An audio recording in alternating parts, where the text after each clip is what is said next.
আসসালামু আলাইকুম ওয়া রাহমাতুল্লাহ। এই নির্বাচনে ত্রয়োদশ জাতীয় সংসদ নির্বাচনে আমরা কি পরিবর্তন চাই?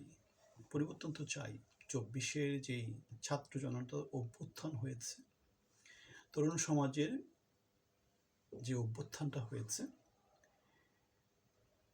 সেটা ছিল বাংলাদেশের পরিবর্তন চাওয়া থেকে। ৭১-এ বাংলাদেশ যে স্বাধীনতা যুদ্ধ করেছিল পরিবর্তন চাওয়া থেকে। ৯০-তে যে গণ-আন্দোলন হয়েছিল পরিবর্তন চাওয়া থেকে। আমরা যে নির্বাচন চাচ্ছি পরিবর্তন চাওয়া থেকে। এখন পরিবর্তনটা কীভাবে আসবে? বিএনপি আসলে আসবে? আওয়ামী লীগ আসলে আসবে? নেতৃত্বে পরিবর্তন আসতে হবে। বিএনপি কি নেতৃত্বে পরিবর্তনের জন্য কিছু করেছে? তারেক জিয়া কি আগে নেতা ছিলেন না? ছিলেন তো। মির্জা ফখরুল আগে ছিলেন না? ছিলেন তো। আমির খসরু আগে ছিলেন না? আগে ছিলেন তো। সালাউদ্দিন আগে ছিলেন না? আগে ছিলেন তো। তাহলে নেতৃত্বের মধ্যে পরিবর্তন আমরা কী দেখতে পাই? মনোনয়নে কোনো পরিবর্তন দেখতে পাই? মন্ত্রী, এমপি হওয়াতে কোনো পরিবর্তন দেখতে পাই? দেখতে পাই না তো। তাহলে আমরা যদি পরিবর্তন চাই, আমাদের কি করতে হবে? নেতৃত্বে পরিবর্তন আনতে হবে।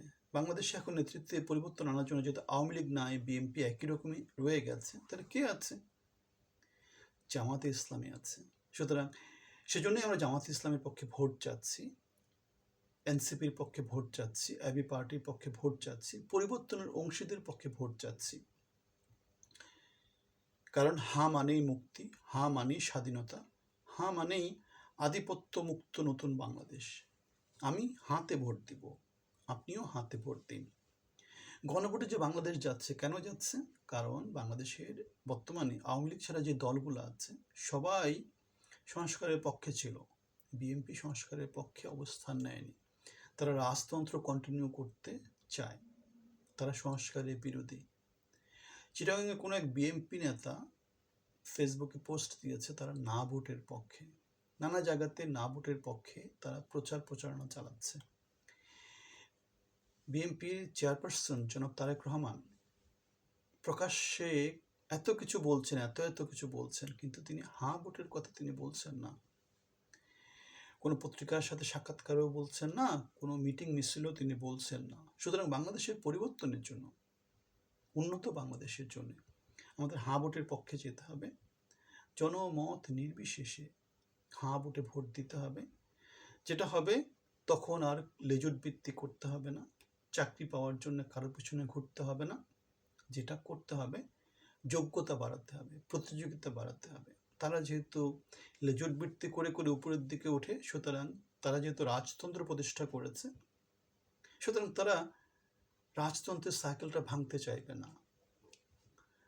যেমন করে রাকিবুল ইসলাম রাকিবকে পায়ের কাছে বসায় রাখে, তেমন করে তারা বাংলার জনসম্পদকে, বাংলার যে রিসোর্সগুলো আছে সেগুলোকে তারা জনগণের কাছে ভাগ বাটোয়ারা করবে, এবং সেভাবেই চলেছে ৫৪ বছর, যেখানে যোগ্যতার কোনো বালাই ছিল না।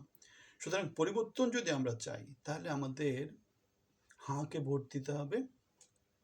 গতানুগতিক যে সাইকেল, নৌকা ধানের শীষ, নৌকা ধানের শীষ, সেখান থেকে বের হয়ে আসতে হবে।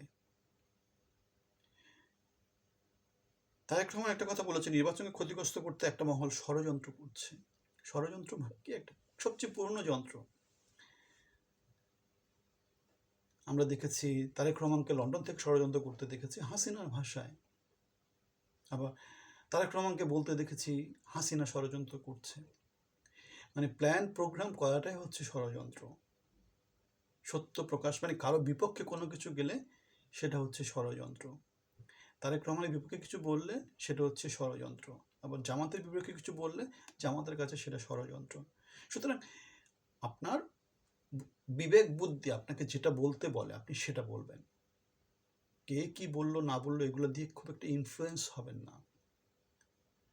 বাংলাদেশের জন্য যেটা ভালো সেটা হচ্ছে পরিবর্তনটা বাংলাদেশের জন্য ভালো।